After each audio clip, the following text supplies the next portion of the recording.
Bem-vindo à quarta temporada do PQU Podcast, o podcast para psiquiatras em formação. Aqui é evidência com opinião. Eu sou o Vinícius Guapo e é uma satisfação tê-lo como ouvinte. É setembro amarelo. E nós, do PQU Podcast, não temos dúvidas da importância do tema suicídio na formação de um psiquiatra. Prova disto é que temos nada menos do que 4 episódios sobre este tema em nosso feed. Quer fazer uma maratona? Vai lá. Episódio número 1, Case Approach, uma estratégia de entrevista para identificar eventos suicidas. Episódio número 17, Predição de suicídio em pacientes psiquiátricos, a alegação de Pokorny. Um estudo clássico comentado que coloca em xeque a nossa prática de tentar detectar pacientes em risco de suicídio a partir de um conjunto de preditores. Episódio número 19. Formulação de risco suicida, da predição à prevenção. Episódio sobre uma mudança de paradigma na avaliação e condução do risco suicida por parte do psiquiatra. E ainda o episódio número 40, entrevista com Neuri Botega, quando conversamos com o maior pesquisador e especialista do Brasil no assunto. O PQU Podcast é uma iniciativa inovadora e pioneira. O Luiz Alberto e eu estamos sempre em busca de maneiras eficientes e tão variadas quanto possível de fornecer evidências e opiniões a você, psiquiatra em formação. Obrigado pela confiança e audiência. E hoje temos uma surpresa. Stay tuned! A Síndrome da Crise Suicida é uma proposta de diagnóstico específico para a detecção do estado emocional agudo que anteceda e, em última instância, leve as pessoas a cometerem suicídio. O DSM-5 já abriu a primeira porta para a chegada de tal diagnóstico, ao listar o transtorno de comportamento suicida como um diagnóstico a ser mais bem estudado. Na literatura atual, 2 propostas sintetizam os avanços no entendimento do estado suicida, por assim dizer. A de que haveria uma Acute Suicidal Affective Disturbance, em tradução livre, transtorno afetivo suicida agudo. E aquela que eu vou lhe apresentar com mais detalhes nesse episódio, denominada Suicide Crisis Syndrome, algo como Síndrome da Crise Suicida. Ambas têm muito em comum, mas há um ponto que as distingue. A segunda não exige a presença de ideação suicida para o seu diagnóstico. A Síndrome da Crise Suicida foi idealizada e tem sido estudada no Laboratório de Pesquisa sobre Suicídio, dirigido pelo professor e pesquisador Igor Galynker, na Icahn Escola de Medicina, no Hospital Mount Sinai, em Nova York. Os resultados dessa empreitada são até aqui impressionantes, pelo menos para mim.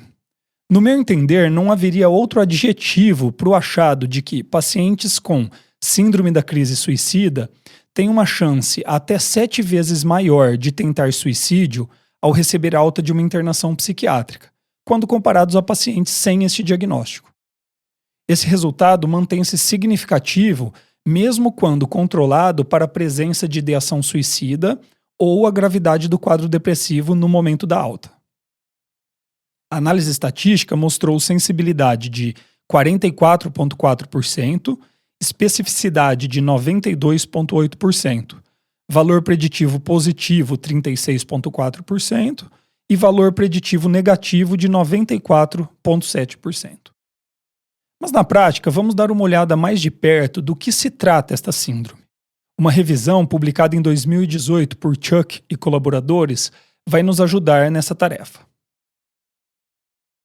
5 elementos separados em 2 critérios compõem o diagnóstico da Síndrome da Crise Suicida. Critério A. Sentir-se encurralado ou com desesperança avassaladora. E critério B. Perturbações afetivas, perda do controle cognitivo, hiperreatividade emocional e retraimento social. Para o diagnóstico, ambos critérios precisam estar presentes na sua totalidade, incluindo os 5 elementos do critério B. O sentimento persistente de estar desesperadamente encurralado, do critério A, tem sido apontado pelos dados da literatura como central no diagnóstico da Síndrome da Crise Suicida. O termo desesperança avassaladora era usado antes dele, e ainda existe quem o defenda. Mas, independente do termo, o critério foca-se no desejo urgente de se escapar de uma situação de vida intolerável, da qual não se pode simplesmente fugir, ou que seja percebida pelo paciente como insolúvel. E sendo assim, cuja morte pode parecer a única solução. Importante notar que esse tipo de desesperança ou de sentir-se encurralado descreve um estado afetivo, muito mais do que uma percepção cognitiva e racional do futuro. O critério B compreende 4 critérios. A presença de cada um deles mostrou aumentar a validade preditiva do critério A. Então vamos lá, critério 1, perturbações afetivas. Então seriam alterações na expressão afetiva que podem manifestar-se de 4 maneiras distintas, porém às vezes sobrepostas. Uma das maneiras é a depressão agitada, um estado de desregulação emocional caracterizado por emoções negativas intensas e profundas e que emergem em um curto período de tempo. Ansiedade aguda, que pode se manifestar como preocupação e irritabilidade extrema, acompanhado da expectativa do pior desfecho possível, ou ainda como um estado do tipo pânico. Anedonia aguda, diminuição da capacidade de sentir prazer em atividades da vida, e que tem uma instalação particularmente aguda. Dor emocional, emoção negativa intensa e desconfortável, comumente descrita como dor, angústia e ainda um sentimento de ter sido ferido. O segundo critério, perda do controle cognitivo. Então, supressão das ferramentas de controle do próprio estado mental, e que pode se expressar das seguintes maneiras. Uma delas é ruminações. Pensamentos repetitivos e até intrusivos, mas ainda egocintônicos, diferentemente de pensamentos obsessivos. Geralmente focados em situações de vida insolúveis, ou ainda em aspectos específicos do suicídio, método, contexto, datas e por aí vai. Outra maneira é a rigidez cognitiva, perda da capacidade de refletir que leva as pessoas a refutarem qualquer outra solução para os seus impasses, que não seja o próprio suicídio. Supressão do pensamento. É um ato deliberado e já digo infrutífero de tentar não pensar em algo, geralmente algo carregado de sentimentos negativos, culpa, por exemplo. Com frequência, a ideação suicida é alvo de supressão de pensamento. E ainda inundação ruminativa, que seria uma forma extremamente intensa de ruminações, que difere desse primeiro conceito pela presença de sintomas somáticos associados, como dor e pressão na cabeça. O terceiro critério seria hiperreatividade emocional, um estado alterado de excitação e reatividade a estímulos internos e externos, que podem se manifestar como agitação física, que seria ali uma inquietação, tensão física, por hipervigilância, um aumento na percepção e sensibilidade a potenciais perigos, irritabilidade e insônia. E o quarto critério, retraimento social, descrito como derivado da percepção de incapacidade ou incompetência de satisfazer a necessidade humana de conectar-se a outras pessoas, e que pode se manifestar como isolamento social ou ainda uma comunicação muito evasiva. Bom, você sobreviveu aí a essa descrição? Eu não conseguiria, por se tratar de um conceito novo, fazê-la de outra maneira. Os autores da revisão deixam bem claro que esse diagnóstico se encontra em construção. Alguns conceitos estão em modificação e elaboração, mas todos são embasados por evidências. Eu gostei muito das ideias, mas também fiquei com algumas dúvidas. Aí eu resolvi escrever para o Doutor Galynker, e ele respondeu prontamente. Eu fiz mais algumas perguntas e achamos que a conversa estava boa. E aí vem a surpresa que eu prometi. A primeira participação internacional no PQU Podcast. É isso mesmo. Nós fomos lá entrevistar o Dr. Galynker. Desculpe meu inglês. Lamento também se alguns não compreenderem tudo o que o Dr. Galynker nos disse. Mas não podíamos deixar de trazer para vocês as opiniões sobre a Síndrome da Crise Suicida diretas da fonte. Para Para compensar algumas perdas devido a limitações no entendimento do idioma, ao final da entrevista eu farei um breve sumário do que conversamos. O Doutor Igor Galynker é psiquiatra americano nascido na Rússia. Professor na Icahn Escola de Medicina, em Nova York. Pesquisador no Departamento de Psiquiatria do Hospital Mount Sinai, Beth Israel, onde coordena o Laboratório Mount Sinai para pesquisa em suicídio. E o Centro Familiar para Transtorno Bipolar também. Além disso, mantém sua prática como psiquiatra em consultório. É autor do livro The Suicidal Crisis, Clinical Guide to the Assessment of Imminent Suicide Risk, entre outros. Como já disse, nós fomos conversar com o Dr. Galynker. Dr. Galynker, Dr. Galynker, muito obrigado por dispor do tempo para conversar conosco. E vamos direto às perguntas. A ideia de um diagnóstico específico para um estado suicida me parece excelente. Conte pra gente a história dessa ideia, de onde começou e como chegou até aqui. Where did you begin and how did you get there?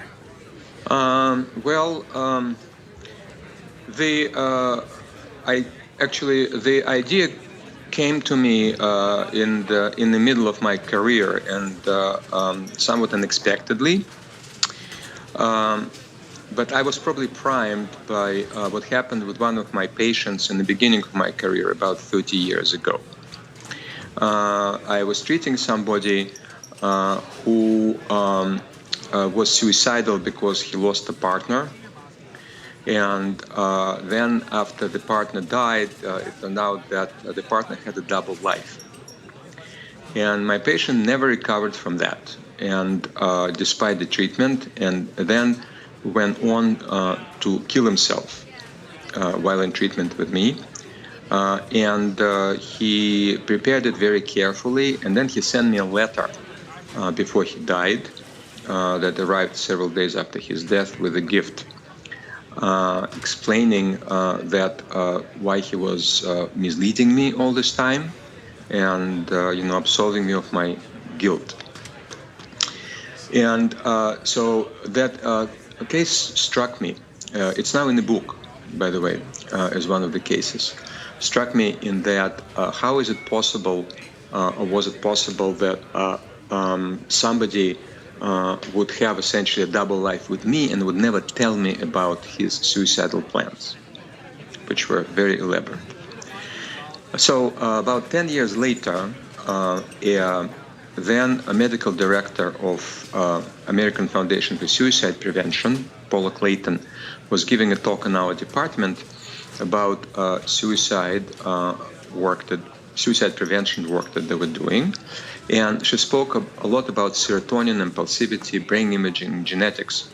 And at the end of the talk, I asked her, this is very nice research, but do you have any idea what happens in a suicidal person's mind before they actually kill themselves? And she was somewhat surprised and said, no, we actually have no idea. And at that point, I realized that there was no method or approach or framework to deal clinically with suicidal behavior or suicidal processes that go in somebody's mind. And that was my motivation to start the research on describing suicide crisis syndrome. And the beginning of that research was what I've seen with thousands of patients that I treated clinically, and what was happening in their minds that they were describing to me, including the person who actually died, which at that time was the only person in my practice who killed himself. E quais foram os passos mais importantes no desenvolvimento da Síndrome da Crise Suicida, de uma perspectiva da pesquisa? So the most important thing was to decide on a methodical approach and method and of how to go about defining it. And the approach was to actually create a questionnaire which was based on my clinical experience and other people's clinical experience, which was close to the syndrome of psychotic panic that I described in a paper in 1996. And then to immediately give this questionnaire to people who are acutely suicidal, and then determine which part of this questionnaire would be predictive and related to the very short-term suicide risk. So from the very beginning, the approach was based on experiment and not on theory. It was driven by data and clinic. That's why everything that we do works and makes sense, because it is not theory-based. It is actually based on clinical work, because I'm one of the few researchers which is actually a practicing doctor and a very active one. And that's why the suicide crisis syndrome works, and that's why the model of suicidal behavior that we have created called narrative crisis model also works. I mean, it's all supported by experimental data. Great. O fato de a síndrome da crise suicida não requerer a presença de ideação suicida surpreendeu-me. Talvez porque foi como eu aprendi e tenho ensinado que perguntar de maneira clara e direta sobre ideação suicida seria crucial para a avaliação de risco suicida.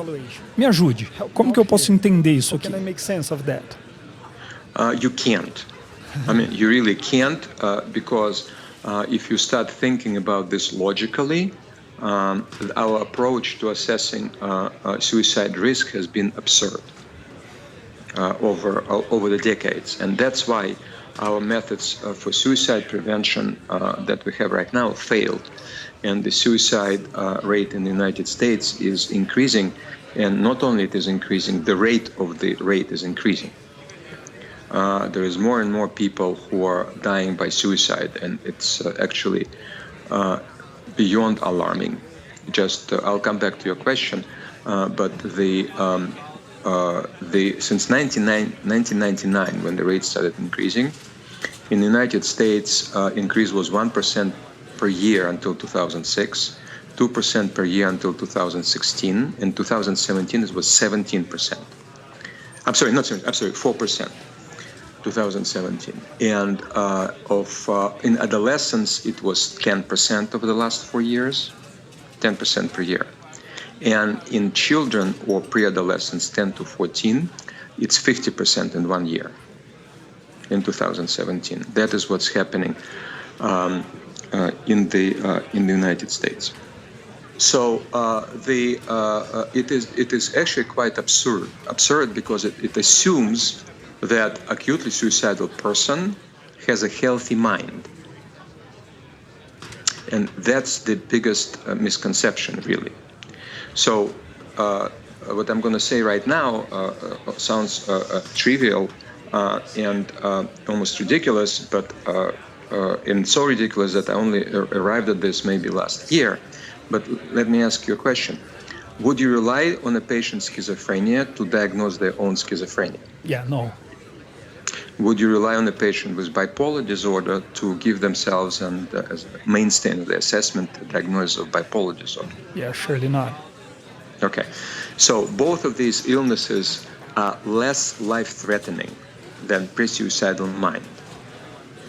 Why would you decide and rely on a patient to tell you exactly how they're suicidal as a mainstay of your assessment? Yeah. See? See? To support this data, there are several recent papers where people actually realized that. And one CDC report in the United States looked back at 20,000 suicides, real suicides, and 75% of people who died by suicide did not report suicidal ideation. 75%. The exact same number was obtained recently by somebody. The paper is still in press, so I cannot cite it. But again, it was on thousands of patients, and 70% of people who died in last contact with anybody, actually their clinicians did not report suicidal ideation. In fact, denied specifically. So our reliance, if we rely on self-reported suicidal ideation, we miss 75% of people, and highest risk people, we in fact completely it's misleading, and it misleads us in assessment. Now, I'm not saying that suicidal ideation is not present. Okay. It may or may not be present. And that's the critical issue here. It may or may not be present, because the suicide crisis syndrome is even suicide crisis syndrome is very short-lived. It's a matter of days and hours. And if you see a patient weekly, even weekly in psychotherapy, it may not even be there. Okay. So the people may not be acutely suicidal. And by the way, some people kill themselves without ever having suicidal ideation. Now, in a very comprehensive... Em uma revisão bastante abrangente sobre a Síndrome da Crise Suicida, em que você é o último autor, Alison, Chuck e colaboradores dizem: a Síndrome da Crise Suicida não tem como objetivo ser um diagnóstico de risco. E seguem adiante. Ela é postulada como a última fase do modelo de narrativa de crise. Por favor, nos explique estes dois conceitos. Yes.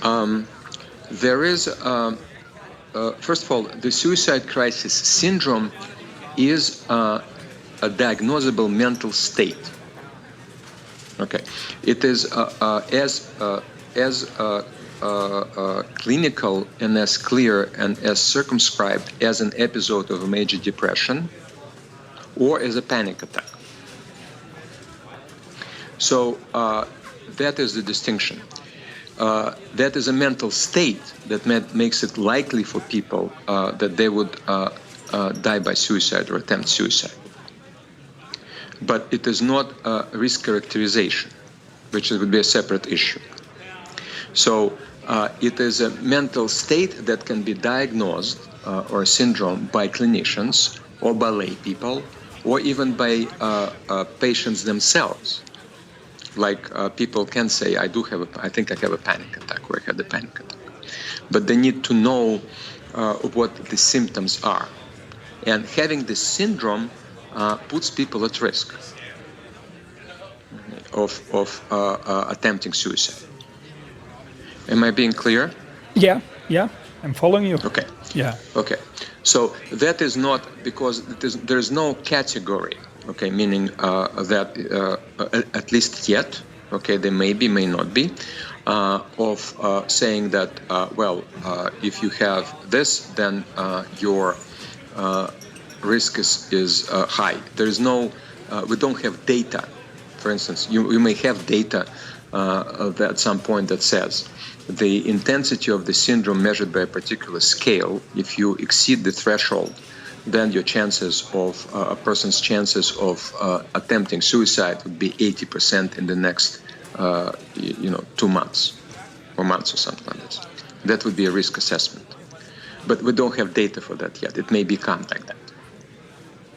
Okay, but again, that's in the future. But the syndrome itself is important. I see. So let me tell you why the syndrome itself is important and why the risk assessment actually in tables that I just described is not. People recently, researchers came up with all kinds of criteria and ways of determining the risk, and none of them work. None of them. Meaning in stratifying risks, that would be the term. And the reason that none of them work is because there is a lot of false positives that people have suicidal ideation and they don't do anything. Because there's 100 people, for 100 people who have suicidal ideation, there's 10 people who attempt and 1 person who dies. That's about the ratio. However, the clinical judgment the clinician has, okay, is the most predictive thing. It's actually the most accurate thing. Okay. In a person saying, okay, I think I think that, or I think that person is in danger of killing themselves. That's actually is the most accurate thing, more accurate than anything. our judgment as clinicians. And what our research shows that there are two components to that judgment. One is a rational component, which is how we examine the history and the clinical history and the facts. And the other one is our emotional component, which is how we feel about the patient. And both of those are about equally important. So the way to use the suicide crisis syndrome is to structure our interview in such a way that it increases the factual value of our assessment. So we ask the right questions and not rely on suicidal ideation, which may or may not be there. And that in turn is going to cause emotional response in clinicians, which is in itself predictive. And we teach that now. So that is the proper use of the suicide crisis syndrome, as opposed to create a risk stratification scale. Okay, so now narrative crisis model of suicidal behavior. And the model is very intuitive. And everything in the model again is based on research, and we run analysis, and the model works. And it's very, very simple and intuitive, and it gives clinicians a framework of how to understand and assess the risk. So there are some people who have trait vulnerabilities for suicidal behavior, of which impulsivity and low serotonin is a minor point. Actually, the major factors are perfectionism and fearlessness, and several others. So these people, when something happens in their lives and they face stressful life events, which is either final romantic rejection or catastrophic professional failure or intractable mental pain or new onset serious physical illness and the others, they develop a particular perspective on their life, which we call suicidal narrative, and it's a life story that leads nowhere and has no future, in which they failed, they're humiliated, they're isolated, and a burden to others, and not worth living, and there's no future. That's a cognitive process. So when people are like that, and think like that, they are in danger of developing actually clinical syndrome of the suicide crisis syndrome that I described to you, that can be diagnosed and has 5 criteria that you read about. 1 criterion A and 4 criteria B. And if people are in that state, actually they can kill themselves. So that's the theory. Okay. And when you assess somebody, as you see, there's no suicidal ideation there. And when you assess somebody, you kind of go backwards. You assess the acuity of suicide crisis syndrome, which is the most important thing. Then you see whether their life and perspective of their life fits the suicidal narrative. And then you see what stressful life events were there. And then you see what traits they have. And after that, you ask about suicidal ideation. So if somebody tells you, for instance, if somebody meets criteria of suicide crisis syndrome and tells you that they are trapped, they can't sleep, they withdrew from their friends, they're controlled by their negative thoughts, that the woman that they loved, the only woman that they loved, is living for somebody else, and they're losing their job, and for whatever, because they can't cope with that and they cannot actually go to work, and that they're perfectionists, and they're not afraid of dying and think it's a legitimate way of solving your problems. But then they tell you after that they're not suicidal because they're not going to do it to their mother. You're going to take the last statement with a grain of salt. So that's the narrative crisis model of suicidal behavior. That's how it works. Em um artigo, hoje considerado um clássico, publicado em 1983, o Dr. Alex Pokorny tenta criar o que seria o modelo ideal para a predição de suicídio. E ele chega à conclusão de que, apesar da significância estatística, o modelo preditivo não tinha utilidade clínica, por causa do alto número de falsos positivos. Como que você considera que a Síndrome da Crise Suicida aborda essa alegação de Alex Pokorny?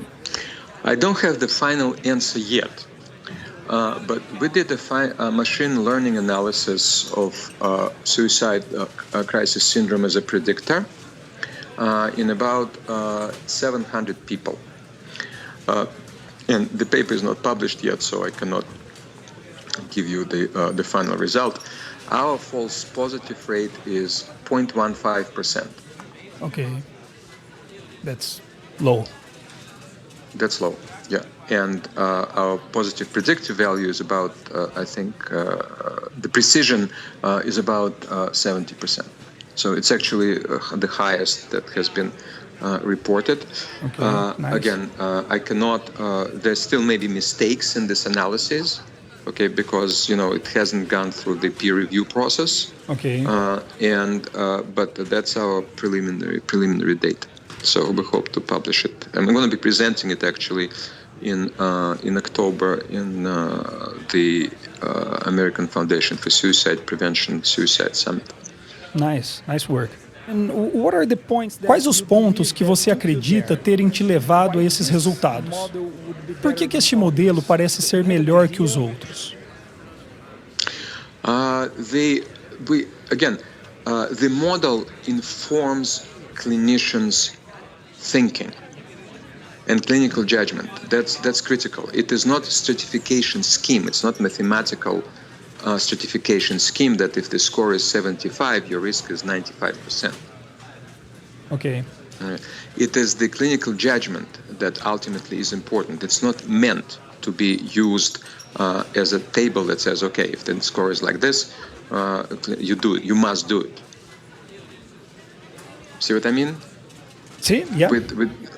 Okay, it's the clinical judgment that's important. There's a whole other part, okay, of that I'm not talking about, which is not suicide crisis syndrome, and that other part is clinicians' emotional responses to suicidal patients, which are actually diagnostic and associated with increased suicide risk, and that go into clinical judgment. And there's a particular feelings and emotions that if clinicians know how to recognize, they would guide them along in their decision making.